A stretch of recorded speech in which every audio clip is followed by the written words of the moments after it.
Pittsburgh Sportsline. We got a great show for you. Thanks for watching us. We got a lot of fans out there that stop in at our Pittsburgh Sportsline at level 20. We appreciate it. We had a very lively show there last night. But I want to thank you for watching our show. This is our 60th show, and we got a nice set line up here with these guys.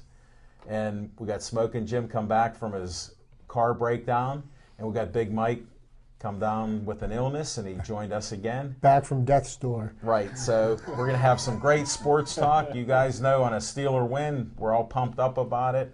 Well, even on a Steeler loss, too. So we always start with what's on our mind, and we're going to take it away with Big Mike. What's on your mind? Well, I had no clue what was on my mind tonight, but since you just mentioned it about the Steeler victory, and I know I'm out of my element because I'm sitting next to the guys that know about football, but I kind of learned something about something this weekend because the Steelers were going into a hostile environment, and I'm not going to, I'm not going to step on any toes. But the moral of my story is what I learned. Okay, what did you learn? Well, I'm going to get there when I get there. Okay. The Steelers really were going into a hostile environment. I mean, a big rivalry team and on the road and all that jazz. And keep in mind, I don't know anything about football, but nevertheless, I'm getting there. They won. And they weren't supposed to win. They had no chance. They don't have the guy Roethlisberger, so there really wasn't much chance in hell. And the only reason why I know anything about this is people talk, and I listen to people that are kind of in the know before I got to the show tonight and this week about it was like a sudden death, not sudden death, but what was it, 3.14 seconds to go, and they kicked the field goal. Yeah. Well, here's what I learned. I learned that's a hell of an organization because they went and won a game they weren't supposed to win, and it all starts at the top. I mean, the team has been owned by the Rooneys from day one. Is that correct? And apparently, yes, because they pulled out that victory, obviously the team, the Rooneys and the people that run the team know something. They put those people in place to pull off a victory like that. And I'm talking about from the top down.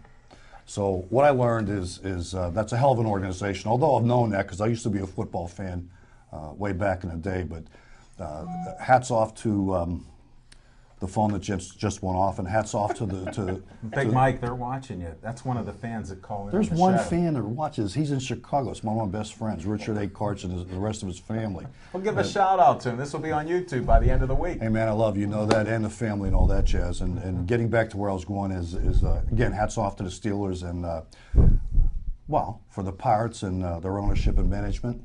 Take a hike. And with that said and done, I'm dreaming of a white Christmas.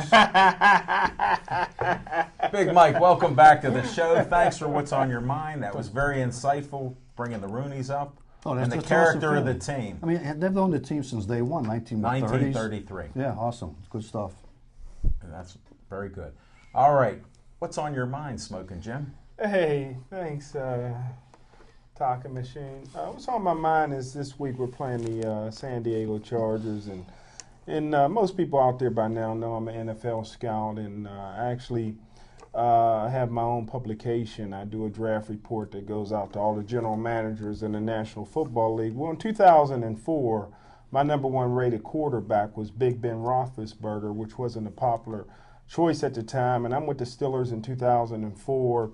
And my good friend Bill Cowher wanted Phillip Rivers in the worst way. That particular year, the Steelers coaching staff coached in the Senior Bowl game, and Rivers just tore it up. I mean, Phillip Rivers was everything that Coach Cowher was looking for in a quarterback. The Steelers had the 11th pick overall, and if you remember that year, I really wasn't real excited about Eli Manning. Didn't think he'd be another Peyton Manning. Because his first 2 years at Mississippi he was beat out by a black quarterback. So he only started his last 3 years at Mississippi.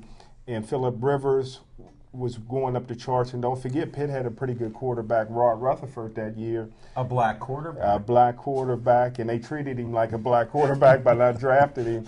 And Tulane had a bum that my good friend Tom Donahoe took in the first round, J.P. Loftman. I knew he would be a bust.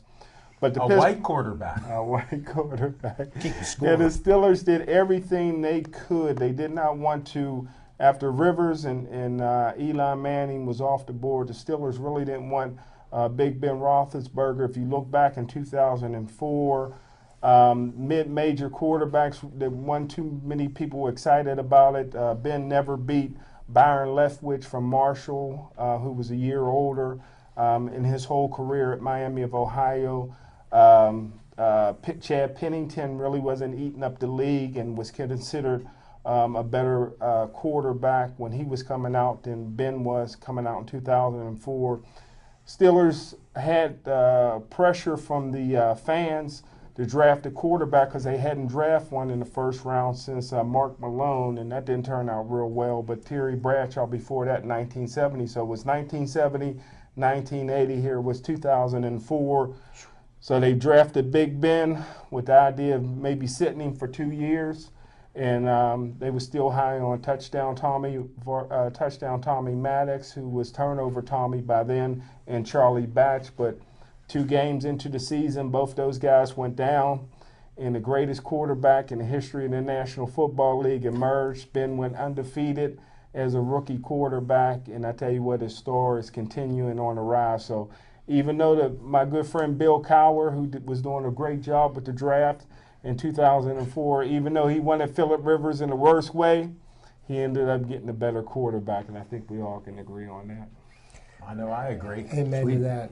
Amen to that. He liked Phillip Rivers because he was an NC State boy. Yeah, that's another reason. That's a good point. That's where Bill and his wife Kay met. That's a good point. Those are some of the connections. Well, folks, that's that Fiction and Fact from Smoking Jim's Almanac. We'll have to have a special feature with that. And he wants to bring up some bad news after we talk about what's on our mind. But I'm not sure what the Prophet Haynor's going to bring out. And that's Haynor for all of you that watch the credits up there. It's not the E.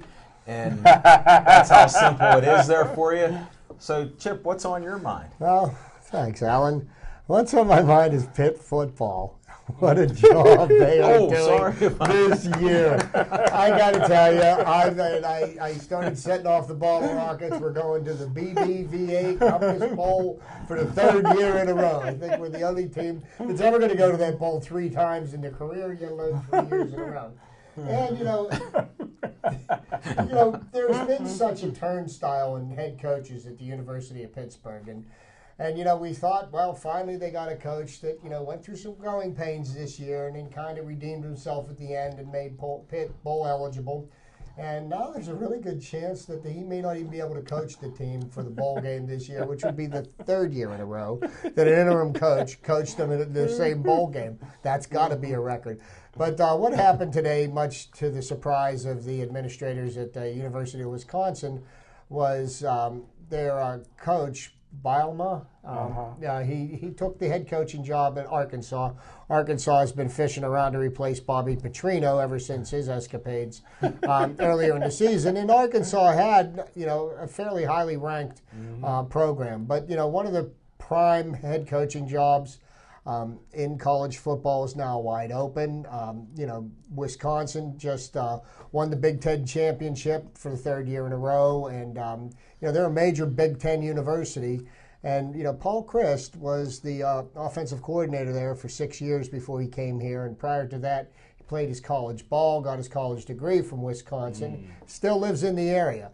Right now, I would have to think he's the favorite on the short list of potential coaches for Wisconsin. And I can't really say that, that this would bother me as much as what Todd Graham did last year. But once again, here would be a coach that, Pitt really did its homework on. They hired him, and this will be the 5th, potentially we could be looking at the 5th head coach in 4 years, going into the bowl game this year. And I think what really Pitt needs to do is they need to just get up on top of this and either come forward and say either he's talking to them or he's not talking to them. Don't let this fester. The report got out at 3:30, and the airwaves were just blowing up this afternoon.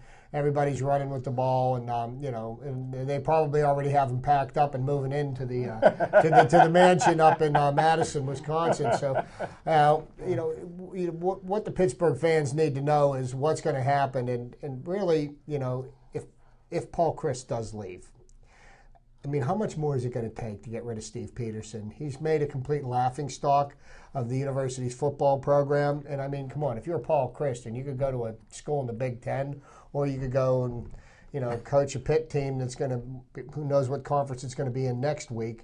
They try to find the weakest conferences out there because soon enough they're going to find one they can win. But something needs to get done. But that's what's on my mind. I think that's on a lot of our minds, Chip. And I'm going to start a new segment after this, What's on Our Minds, that we're going to revisit what's on our minds because it starts a nice discussion on some of the topics that are here. So instead of coming back in the last 15, 20 minutes, I'd rather do it while we're fresh. And I know Smokin' Jim had a special announcement there, and it got stolen, but that's only because we have inside info here. But I was thinking about this for the last few weeks, but we had a full team here, so I'm going to put it into play.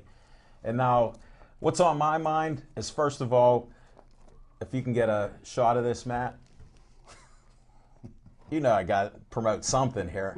This is in the Bethel Park neighborhood, the second annual Bethel Park Community Center Holiday Blood Drive. And everybody needs blood during the holidays. So it's Saturday morning from 9 a.m. to 2 p.m. at the Bethel Park Community Building, 5151 Park Avenue, Bethel Park, 15102. If you want to get an appointment and register, call Kathy at 412-209-7622. And you can even go online, centralbloodbank.org, and look for the sponsor code. That's C604. And if you do that, Smokin' Jim, you might want to donate blood. You get 2 Carmike movie tickets, and some of those models that you bring to the show on Monday night, you could get these tickets on the 29th. Tell them it's a New Year's celebration next year and go to the movie with them. Right. So there's a thought for a gift there that's not going to cost you anything but your blood. So how bad is that? Just a pint. I'm sure you can give a pint for a good cause. And I don't mean to make fun of it, but it is a great thing to do. And there are shortages during the winter seasons because of weather and people are more housebound. And Lance Armstrong, you're not invited. Yeah, we won't go there. Let me give out the number again. Call Kathy to register. Smokin' Jim. Smokin' Jim, get this number, 412-209-7622. Call Kathy. And then the code online, since you're an online type of guy, centralbloodbank.org, C604, and then you can get your tickets. Now what's on my mind is, I know we killed the subject of Steelers last night. One guy on the show really doesn't like the Steelers. Another guy predicted 8-8. So I'm here to say my 11-5 prediction is still out there, still on the table. Did I expect them to win last week? No. But if you guys listened to the marathon that Chip and I had, we both come out and said the Steelers will win some way, somehow. You can even check the film, the video, whatever you want. Go to YouTube right now and see if we're telling you the truth. But that's the type of thing we bring to the show. Call 412-831. Big Mike hasn't been here, 3304. What'd you think I forgot? Oh, did you? I will know. Okay, well, thank you. So you can call in. And part of the point is, look at the character. We always talk about guys and their heart and when they play. Charlie Batch knew he had a bad game. This could be his last game. Look at the heart. Look at the grittiness. There's a Pittsburgh guy. Another guy was talking about all these brittle, I can't even say it anymore, brittle brothers. He told so many of it that I learned new insights that Bill Cowher is still alive and well. And Smokin' Jim has some of the great insights, but like all of us, sometimes you get caught up in the emotion of it. Do I think they can win every game? Sure. Do I think they will? No. I always am hopeful, but I know they can't win them all. And this is one of those victories that you got to savor. It's a great one. Who cares about some of the theatrics? Look at Ike Taylor got hurt, and they still performed their level. Look at the #1 pass defense in the NFL, Steelers. Who would think? You've piecemealed that. Woodley's out. Look, we've had players coming and going. Ziggy Hood looked like nobody on Cleveland. Now all of a sudden he could play football. He was around. Timmons has played this year. You're like, okay, who turned him loose? Troy come back. At least he was able to play the whole game. So I'm hopeful for the rest of the season. If he can last more than a quarter, I'm good at the end of the year with that, because when you're only that big and you throw yourself around like a human missile, you're going to last a little longer. And we need to at least last these next 4 games out here and get to that 11-5. So, Well, and that's what's on my mind. And here we're going to start our new edition, Because look at what we stir up here. Everybody wants to talk about what was on our minds. Let's revisit what's on our minds. Well, what's on our mind is, this Sunday is going to be the first time since the second game of the 2004 season that Ike Taylor has not started for the Steelers. Wow. That's a pretty amazing record. 135 games. That's a pretty amazing record considering the position he plays. He's out facing the top wide receivers of the league, and he's out there on his own. And you see a lot of these guys blow out knees and Achilles tendons, etc. That's pretty amazing. But the thing that I find really intriguing about the Steelers right now is I felt very strongly that the Steelers were going to beat the Ravens last week, and I really didn't. It didn't bother me who was at quarterbacking. I knew it wasn't going to be Ben, but I knew the Steelers were going to play them tough enough because, to be honest with you, the turnovers in the first game against the Ravens is what gave the Ravens their point, and then they ran back that punt for a return. Other than that, they didn't score offensively. They only scored 6 points. Steelers defense hasn't been giving up very many points at all, and the secondary's a big reason for that. But if you look at the last 4 games, I mean, the Steelers are actually positioned. They could win out. I mean, still they got to play the games, but this is kind of like reminiscing of a little bit of the late 2005 season when Cowher's team, had no business making the playoffs. They made it on the last week of the season. They went on a 6-game winning streak and brought home a trophy. Sure did. Did they win both of their last 2 Super Bowls as a wild card? No. The first Super Bowl 40 as a wild card. The next one they were a division winner. But they didn't have home field in the. They didn't. They ended up, I believe, with home field on the second one, but not because they had it. The number 1 seed lost, okay, gotcha. and they were a number 2 seed. Chip, I wanted to ask you your initial segment about what's on your mind. You were talking about the Pitt coach, and you were going to say something about that. Is that correct? Chip covered it. Okay, but Yeah, now my question. That's why we don't talk before the show. Isn't that a scoop of a scoop? My question Yes. too is there's like a, what do you call it, a 5 or 6 week lapse between the end of Pitt's last game and when they play their bowl game. Yeah, they're actually playing their bowl game after the first of the year, after all the big bowls are played and before the BCS championships. So there's an X amount of week lapse because right now 6 make close to 7. So what does it matter who coaches? They don't even know the guy. I mean, it could be a new guy, it could be an old guy with a 6 weeks lapse. 6 week lapse. I mean, that's a lot. I don't understand that end of the season, end of November for collegiate football, and then it's after the first of the year when the bowl, or right at the holiday season. There's a big time frame that the guys don't play They're ball. student athletes, so at least they get to do their finals. Where is he? Yeah, exactly. Well, And that helps the student athlete. To be honest with you, they could take the time that they spend these next 6 weeks running a single elimination tournament and actually having all these teams, play and kind of like they do with the NCAA basketball tournament. They could do that, and it really wouldn't take anything because, is anybody foolish enough to believe that these are actually student athletes? Yes. I mean, theoretically they are. They take up scholarships, but, how many of them leave college before they get a degree, which, this is one of the other things that bothers me about college sports. You get these athletes come in, and they take a 4-year degree. So that they take that scholarship away from somebody that could have possibly been at school for 4 years. Then they leave after a year. So somebody lost out on that opportunity for a scholarship that could have deserved it more than they are, and they're just using it as a stepping stone. Well, So- there are some schools that do have kids, graduate and get their degrees. Like Penn State was one. I know that's a notorious selection by some people right now, but they did graduate a higher percentage than almost anybody else from what I heard over the years. So, I mean, there are some schools, and there's even some quarterbacks out there that do get their degrees before they go to the NFL, unlike some of the insights that Smokin' Jim Frazier gave us. But Smokin' Jim, I had to ask you, what do you think about Chris possibly leaving? Is that a right move for him, or is it, not such a good move, or what's your insights on that? Well, it would be a dream come true. I would pay for his jitney to the airport if he left. I'm not a fan of his in this area.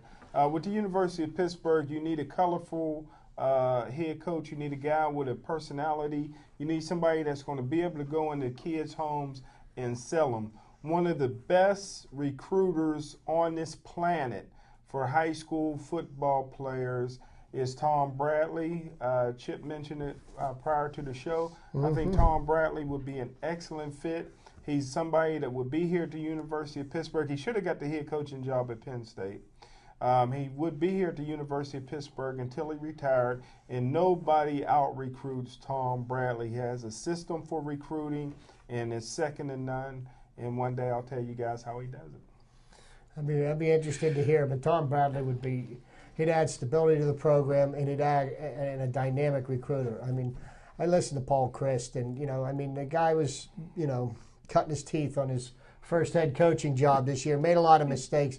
But, every time I listen to him talk, he puts me to sleep. He's probably one of the most boring people that I've ever heard interviewed. And like Jim said, to be an effective high school recruiter, to recruit for college, you've got to be dynamic. You've got people, you got to sell yourself. You got to make people want to come with you.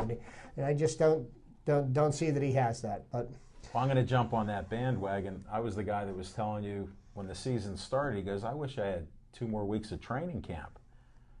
So, that doesn't show me that you're ready to be a head coach. Yeah, he because did. Even if you thought that, I wouldn't say that to the public. Well, no, but he did that because he was 0-2 after the first 2 games. But no, he was thought being, they were scrimmages. No, and here's my point.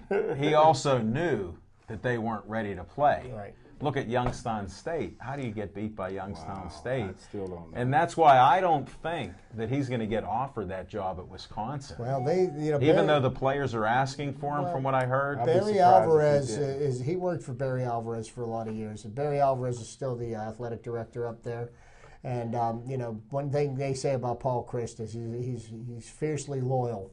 And, I could see him leaving. I also hear that he's a man of his word, but, you'd get this guy caught in a dilemma, does he honor his commitment here, or does he go and chase his lifelong dream, Is there any penalties in their contract? Is there any, you can't? They have put buyout clauses in these contracts, but the university that wants them, they'll just write a check for it. That's all. If they got a $10 million buyout, Wisconsin's writing a check to $10 million to the University of Pittsburgh. Well, Wisconsin's going to the BCS game again because Ohio State can't go by default. So they got $17 million to play around with. So yeah. I don't think the buyout will be a problem. Even if it's $5 million to get Chris if they wanted him. But I don't think that loyalty with Alvarez is going to carry through with Chris. He might be a great offensive coordinator, and he might be very loyal to his players. But I don't want him coming into the houses and playing the same type of game, telling them, look at the team we're going to bring here. Well, see, it's a little bit different in Wisconsin because that's a university now that Alvarez built, who's from Burgettstown, Pennsylvania, Barry Alvarez, and he was the one that I'm a little mad at because he made Pitt hire. He highly recommended Chris to Pitt. He called up the athletic director of Pitt and sold him on the idea. But when you play for a team in the Big Ten like Wisconsin, it sells itself.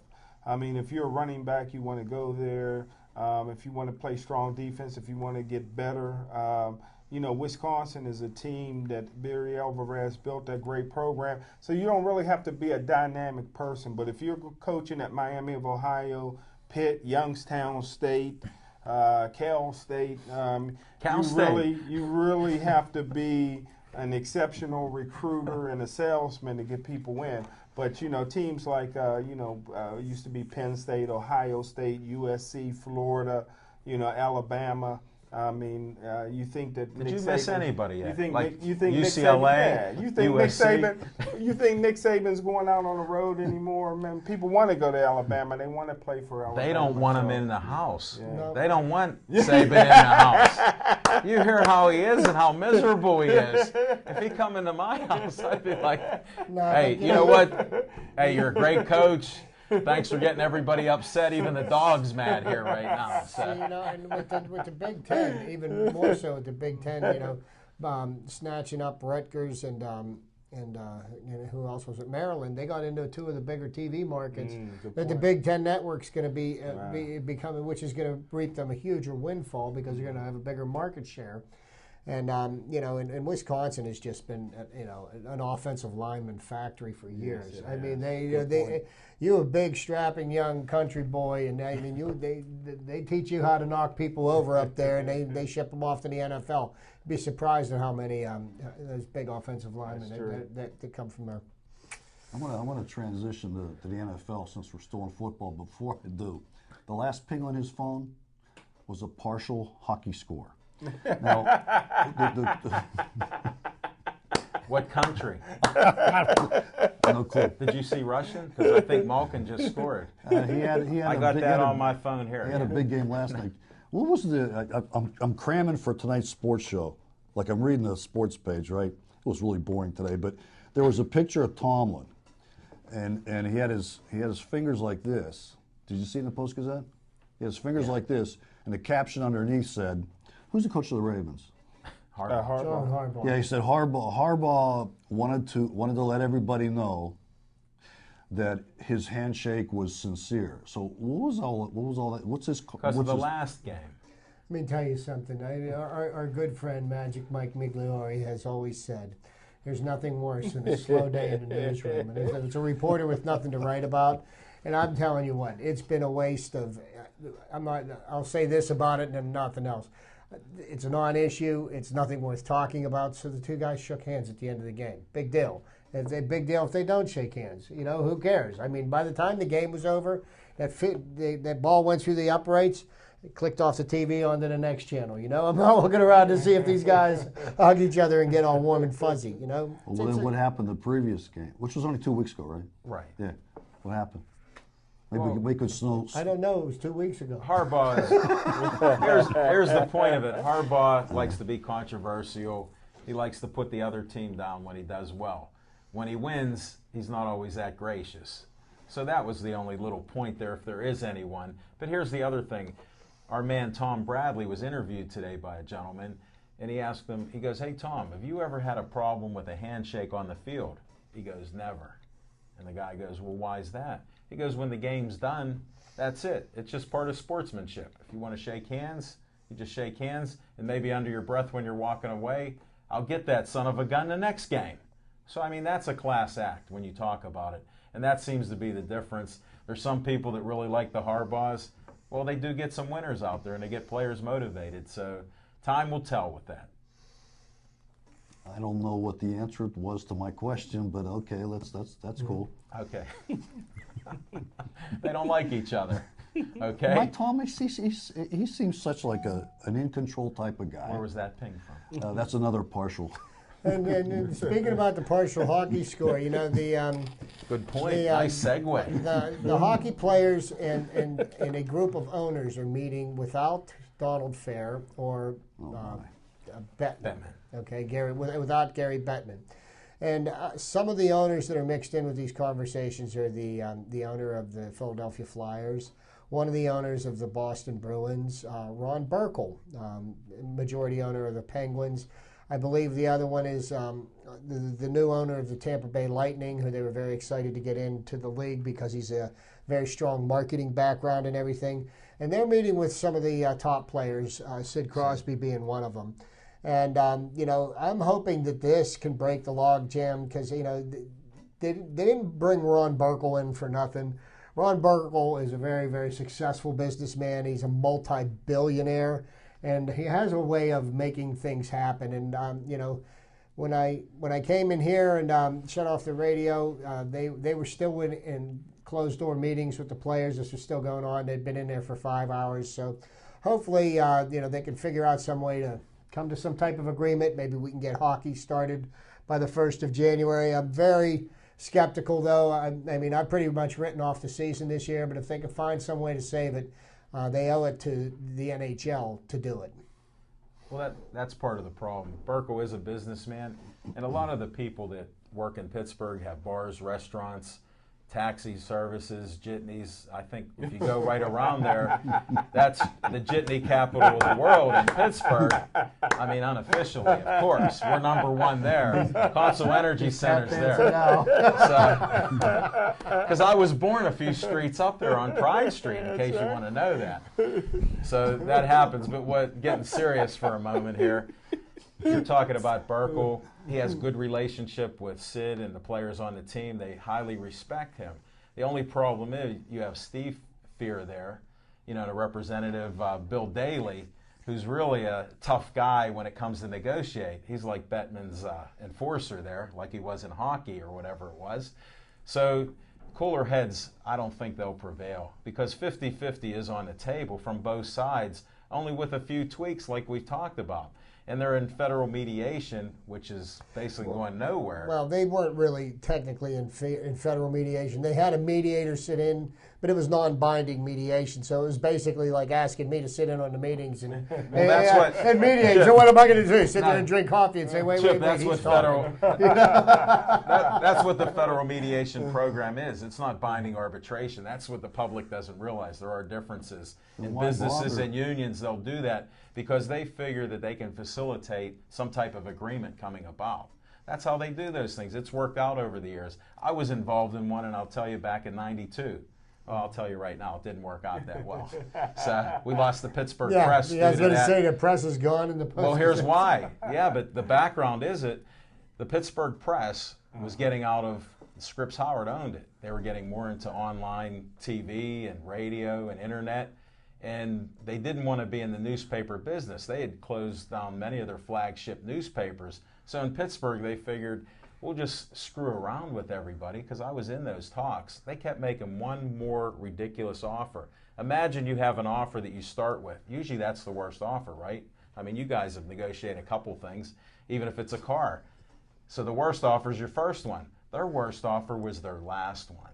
Really? So they didn't want to be in business. They ended up swapping out a paper with the Block family afterwards. That's some of the history to this, if you want to know. I know it's a little off the sports subject, but they do report on sports people, and sometimes it's a different story than what they print and what they tell you about. And so, you know, to speak to, again, Big Mike Butero there gave up to the, you know, Pirates management. I knew we'd come back to that. Right now, you know, they're in the winter meetings in baseball, and there are some things that are going on. The Pirates are picking up some minor league pitchers and stuff like that. Smart move the Pirates made was signing Russell Martin. You know, there's a kid that was a catcher for the Rangers. His name was Napoli. He ended up signing with the Red Sox for $39 million for 3 years, which was, you know, more than what the Pirates were going to pay him. And anyhow, the Red Sox would have outbid them anyhow. But Russell Martin was a smart pickup because he's an upgrade from Rod Barajas. Even though he only batted .211, he had a .311 on-base percentage. And playing part-time last year, he hit 21 home runs. And the big kicker on him is the fact that he threw out 24% of the runners that attempted to steal from him, which is something that you know, the Pirates didn't throw out 24 runners all year last year in both catchers. So bringing him in was an upgrade. They made arbitration eligible for all the people that were eligible.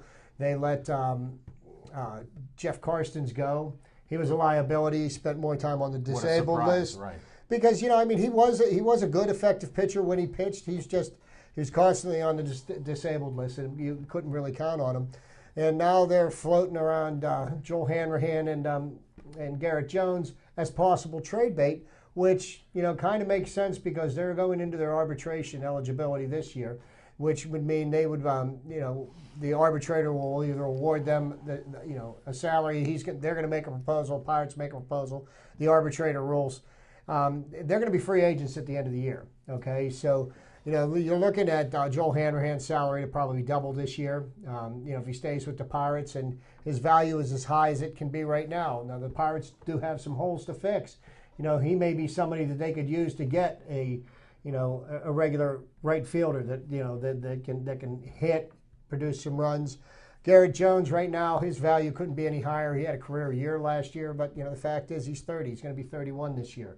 You know, do you really want to invest a lot of time and money in him where, you know, from where he is right now, you know, it's more likely he's going to decline faster than he is going to get better, you know? So, you know, the Pirates are making some moves. You know, things are happening, and it'll be interesting over the next month to see how this all plays out. And that's why there's winter meetings. The optimism runs high. We grabbed all these pitchers. I mean, I looked at some of the stats. I'm hopeful they'll improve because they got a lot of live arms now, not always good records, but we do need some more arms out there, as we found out this year. They did win 79 games. I was extremely disappointed because when you're 16 up and you go to 3 below, but I'm still a Pirate fan. It's winter meeting time. I'm happy. I think maybe we can get to that. What's that magic number, Chip? We'll try there because I'll put my annual bet out there. We'll have that challenge in the spring. And we'll have that challenge in the spring. But, you know, I mean, the Pirates, it doesn't appear that the Pirates are sitting pat on what they did last year. You know, everybody knows that there's some improvements that needed to be made, and they're starting to work on them, but they're doing it within a budget because, you know, one of the biggest gripes I've heard over the last few months is the Pirates don't pay any money. You have to invest money into payroll. That doesn't always guarantee you success. Take a look at the Florida Marlins, okay? Last year they spent $150 million in payroll. They finished last, okay? Now, you know, you can't do any worse. They couldn't put any people into their new stadium, so now the ownership blew up the team. I mean, you know, look at the Red Sox. The Red Sox were equally as horrible last year, and they have a couple of $100 million payroll. So, you know, spending money, you know, just for the sake of spending it because you have it, doesn't always make sense. I like the way they're doing things, and we'll see what kind of fruit it bears this year. Well, let's be optimistic there. And I wanted to bring up probably a sad note for Big Mike. A-Rod got operated on. Or he's going to for his other hip. Exactly. He has to rehab. I don't know why they call it rehab prior to an operation, but he has to build up muscle. Yeah, exactly. Same thing as Mo Rivera did. I guess that's, you know what, as a matter of fact, 3 years ago I had 4 operations on my shoulder at one time, and I was in rehab. Are you a lefty or a righty? I am a right-hander. Oh, okay. And that didn't affect your pitching arm? No, it did not. And I'm throwing out a pitch right now. So I did rehab prior to surgery. He's throwing a changeup. Yeah, they went. I'm calling it for a left-hander now. So he is.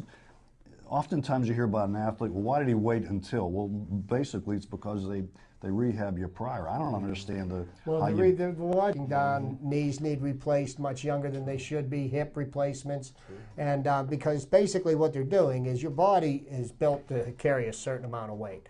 You know, so you start using steroids and you're packing on all this muscle, which is stressing your tendons and stressing out your joints, you know, and you blow yourself up to give your body frame isn't set to carry that kind of weight. And then after you get off the juice, you know, it kind of, you know, you lose all that muscle mass, but all the damage is already done. And that's why you find a lot of these guys have hip and knee replacement surgeries. And, you know, fortunately for the Yankees, they have his contract insured. So, you know, the $114 million that they owe him for the next 3 years, he'll end up getting paid. Wow. Wow. There's some fiction and fact from Chip Hayner's almanac. Yeah, listen to that, folks. Yeah, well, you know, I mean, he's getting, you know, he's getting surgery after the first of the year. He is not going to, the earliest that he can see the field is probably going to be July. You know, he misses half the baseball season, and he's getting paid $27 million. And the only thing that's going to be, the people that are going to be the most upset are starting pitchers and relief pitchers in the American League because their strikeout totals are going to go down. You know, enough of battering Big Mike over there. Everybody knows he's a true Yankee fan. So, look, he took it with a grain of salt there. Well, let's change the subject here. How about some Pitt basketball here? Smoking Jim, do you have any insights on the Jamie Dixon Pitt basketball team here? They got a couple guys that have done pretty well the last couple of weeks. Well, the outstanding leader Jamie Dixon is that, you know, followed in the footsteps of the true great basketball coach that turned that program around. Who's that? I forget.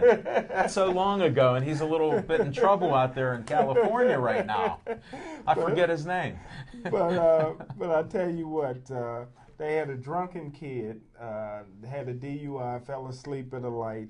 But Jamie Dixon is pushing to get him back into the lineup because he says no one he's ever been around has been more remorseful. So Wow. Yeah, he's talking to the athletic director and everybody to get him back in the lineup. So that's your Jamie Dixon. If you can help him win one more game, drunk or no drunk, he'll put you in there. And that's the sad way it is in college, as in, college or professional sports. But tomorrow night's a big game. It's the city game. Pitt's playing Duquesne down. I believe they're playing down at the Console. Yes. So that's a big game for city basketball enthusiasts. I don't know if they'll sell it out or not. But another thing, it's hard to sell that. Smoking Jim was talking about the previous head coach here, Ben Howland, who left the program in really good shape, and Jamie Dixon was one of his assistant coaches who took over for him. But both of them, cut their coaching teeth with a gentleman who unfortunately passed away this weekend. He was the coach of the St. Louis Billikens, but prior to that, he made his name famous at the University of Utah. Was Rick Majerus. He unfortunately passed away, 64 years young. He'd had a history of heart problems and everything, and he was a big man, and he carried a few more pounds on him. But he was one hell of a basketball coach, and my thoughts and prayers go out to his family and his friends and his associates. But that touches Coach Dixon here as well as Coach Howland, because they both coached underneath him. Wow. See that? There's a lot of connections here with the sports world out there. And, hey, I forgot to thank a couple people that were at the Level 20 Sports Lounge. In my beginning of what's on my mind, I did forget.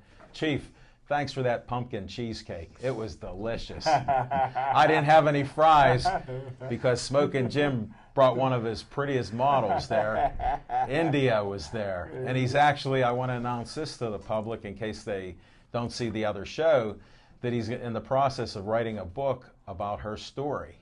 So good luck to you on that one. If you need a couple people that help write books, I have a couple guys that are professionals. I'm serious. I know a few people. Wow. I'm not going to drop their names on the air because I don't want to embarrass them yet. But once we come out with ink and a deal, then we'll talk about it off the show. Sounds good. But there's a lot of... sign a copy of it for my lovely wife. She's one of your biggest fans. I appreciate that, Jim. Exactly. And now that Smoking Jim is reading his second book since I've known him, I'm not talking about the one he read previously, by Rayco War Sanders. That's another book that I recommend, whether you're blessed or cursed. It is a great book. I did finish it. And if anybody's listening, Rayco wrote a heck of a story. It's a true story, and it's just an inspiration to anybody that's been in a bad situation and come out as a world champion. A true tribute to Rayco. And I just wanted to bring that out. Then there was another guy that I always talk about. You hear me talk about Grasshopper and the guy at the Shop and Save Deli. Well, I have a little bit of a fan club out there, so I have to at least say hi to Ann, Roy, a couple of the other ladies. Well, Joe and Heather stopped by last night, and Heather got ill and had to leave, and she had some type of bug or something, and she left. So thanks for showing up. Wish you could have stayed for the show. It was a great show last night. Covered a lot of topics. That hour flew by. Just wanted to thank all of you again for watching it. Hey, thanks to Devin Shea. Thanks to Joe, our cameraman Matt tonight. Last week, while Chip and I were here, they locked us in the room. We didn't even have a cameraman, so look with you two in here. Really? Yes. Wow. Didn't even have a glass of water. Right. I was parched. I feel like it's only doing half the show, or maybe a quarter of the show. But you know what? I'd like to get everybody's feedback on the incident that happened last week in the NBA. And Big Mike, if you weren't aware of what happened, there's. How can you get my feedback then? He's going to give you a little insight. I'll give you the thumbnail sketch of it. Just the facts, Jim. Last week, the San Antonio Spurs were supposed to play the Miami Heat on national TV on Thursday night. And when the schedule for the season came out, the coach of the San Antonio Spurs, who has a lineup of aging stars, looked at that game, and that was right in the midst of them playing 5 games in 7 days. They played 4 games in 6 days. So he sent his star players home on a commercial flight, and he fielded a team without any of the stars on a nationally televised game. And the commissioner of basketball flipped out because the Spurs sent all their stars home. The game was played. The Spurs lost by 3 points. It was a very competitive game. And the next day, the commissioner of the NBA fined the San Antonio Spurs $250,000 for being detrimental to the spirit of the league by sending home their star players, even though none of them were injured. They were saving them to play Saturday night, and Saturday night they were playing the team with the best record in the league up to that point, which was the Memphis Grizzlies. But do you think that the commissioner of any of the major sports has the right to dictate to a coach who he can play and who he cannot?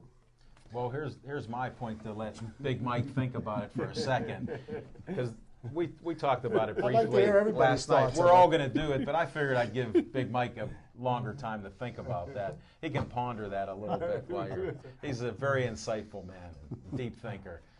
My idea with being a commissioner, if you have certain rules and they don't break the rules, you could play any player, you could sit any player down. The only question I would have is if you don't have the players travel with the team. To me, that could be a problem. I think like in other sports, have everybody with the team, let them sit on the bench and root them in there. This is a team sport, right? Well, there's no I in that team. Don't they talk about that? There's no I. How many guys are on a basketball squad? 12. 12 guys. And so 5 of them, actually 6 of them play. There's always a rotating guy, right? They dress 9 for the game. They just, okay, so and 6 play. If they send 4 home, that means they only have 6. How many did you say dress? You know what? He said 9. 9. Minus 4. I believe they have 12 or 13 on the roster at any given time. Yeah, but if they sent 4 home, then they have. They had 9 players, so they would have been. They had 13. Guys get hurt. You got to have those guys on the bench. Do I think the commission? Let me see. Let me do my thinker.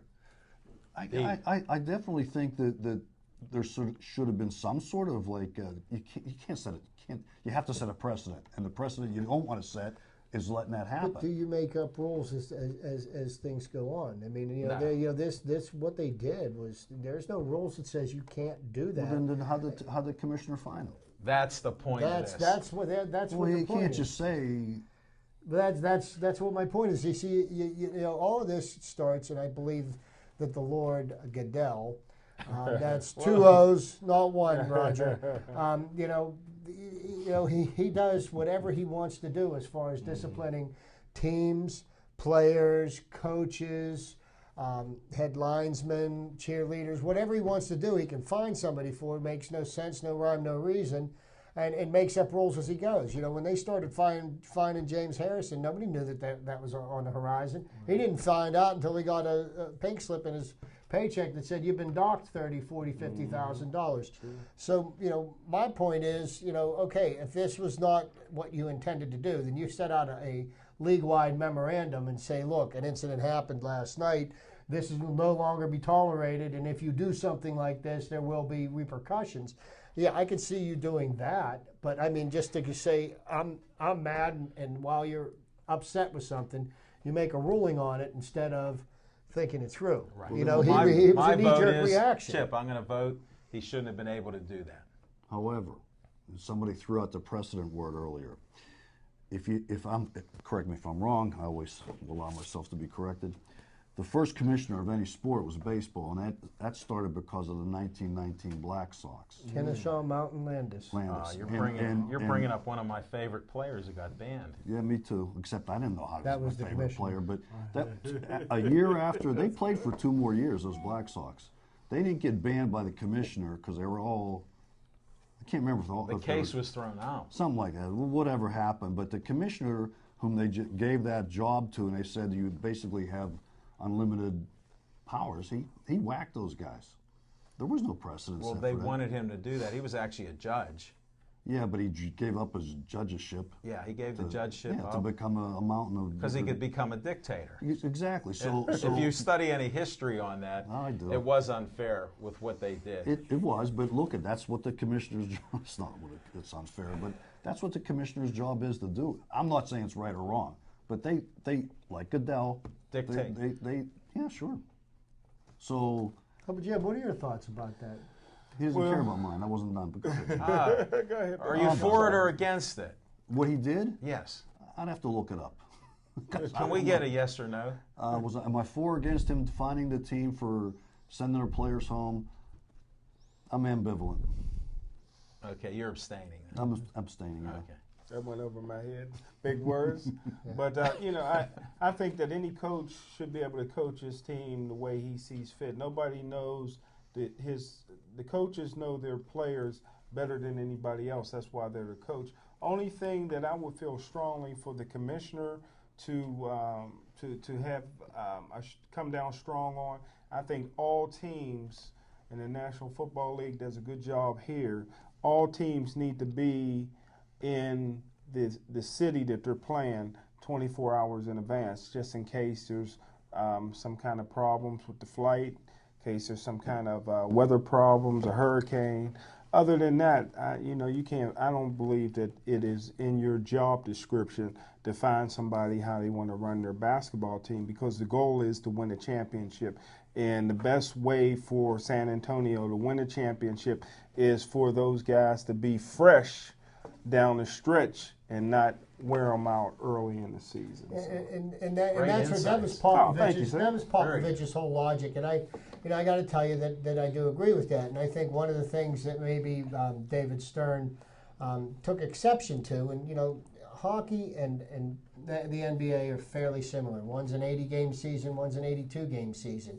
And it kind of goes ahead and shows, kind of like, well, some of these games aren't as important as others. And they're getting it, trying to get national television contracts. They've got obligations to networks to get certain ratings. And if they're not putting their star players out there, believe me, if you were a San Antonio fan and you loved watching Tim Duncan play and you put that game on and you saw he wasn't even in the city, click, you're moving on to the next station. However, the only player that I would pay money to watch play, I always said that, was Mark McGwire. And if I would have been down at Pirate Stadium and I would have paid money to see my man Mark McGwire hit some home runs and he didn't show up, I tell you what, we'd have had to be tearing something up that day. So you mean that all you can eat seats? You'd have left. I paid money to see Mark McGwire. Tell everybody at Three River Stadium. Oh. Three River Stadium's never done this in the history.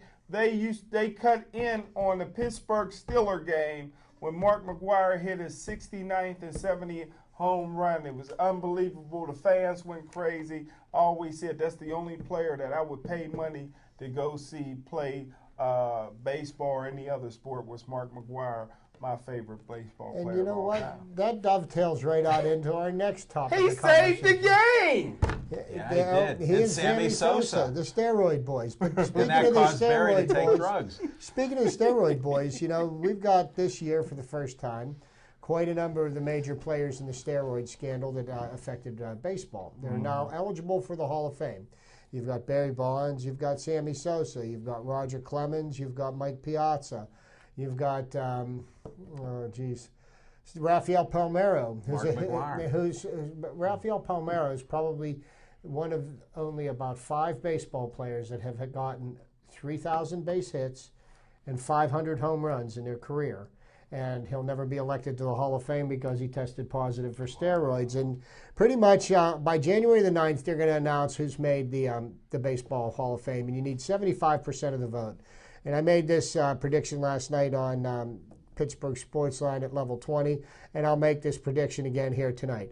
Barry Bonds, Roger Clemens, Sammy Sosa, and the rest of them, they're not going to get more than 20% of the vote. They're going to get less than 20% of the vote this year because the sports writers just have it in for them because they feel that they cheated, they disrespected the game, and it really has nothing to do with race or anything like that. It's just simply the fact that they cheated.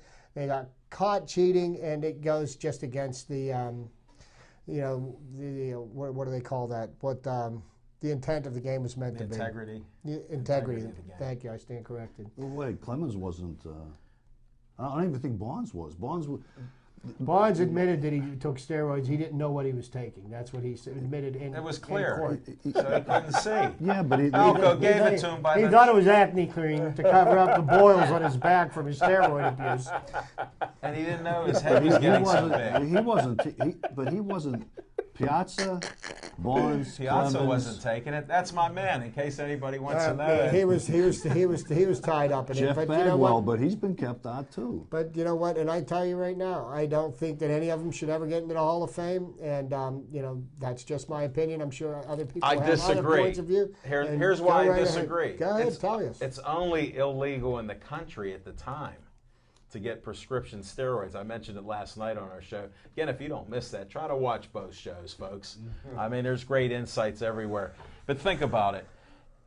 Baseball had no rules. Even though it was illegal to take pharmaceutical steroids, people have done it for years. There's been drug abuse in baseball. How do you play 162 games? Read the book Ball 4, Smoking Jim. Read a few pages of it. You'll love some of the stories. Jim Bouton's stories, they had bowls of greenies that they took. This is documented. They didn't even deny that. Guys would take greenies. They'd have a breakfast of champions, beers and greenies in the morning. But you know what? Even though it may not have been illegal to buy these things, it goes against the integrity of the game. It was cheating, plain and simple. I mean, and everybody that has anything to... One thing I admire about Mark McGwire is Mark McGwire has finally come to grips with the fact that, yes, what I did was wrong, what I did was cheating, and I did it deliberately, and I accept responsibility for it. He even sat down his children and explained to them what Daddy did, because they were getting to the age where they were going to hear stuff like this. The internet's got all this information out there. So instead of his children finding it out from somebody else, he explained to them what he did, why he did it, how it was wrong that he did it, and that, he has to live with the consequences of it. And I admire the man for admitting. Well, my thing is, sure, we all deserve a second chance, but he got caught. He had that creatine. He made such a farce of that. That's what was so amazing. He had his locker with creatine because that was a front for the steroids. Now, weightlifters use it. All you guys that are a nutritionist and guys that play sports, you know about creatine and all that stuff. So he made a mockery of what true athletes that don't take drugs use. And they knew that he wasn't getting that big just on creatine. So, I mean, these are some of the things that some of us are naive. I know I was naive on a lot of that stuff. And sure, it's great that he come out with it now because he has a clear conscience. And guess what? He got a job in baseball because of that. And I always believe, just follow the money. And I'm still looking for some heroes in sports. Remember Charlie Batch. He's a hero in sports. But by the same token, Mark McGwire has a job in baseball. He'll never enter the Hall of Fame. Exactly, and that's one of the reasons. You're exactly right. Now, I think they should have a shot. I'm not the commissioner, and we're running out of time. That'll be a topic for maybe next week, next month, but during the baseball winter meetings. Thanks to Big Mike Butera on our 60th show, Smoking Jim Frazier, Chip the Prophet Hayner, Al Levine the Talking Machine. Thank you very much. I don't know what happened. Who's winning the Steeler game, guys? Pittsburgh. Smoking Jim. I wouldn't be surprised if San Diego pulled Okay. it out. Big Mike. Their Steelers are running out the season. I'm with Big Mike, folks. That's it for our show. They're going to run the table. They're going to make me right 11-5, folks. You heard it here. Don't bet the house, though. Have a great night. Don't forget the blood drive on the 29th. You'll hear me say it another time next week or two. Lance Armstrong, stay home. Have a great night, folks. Thanks for watching the show.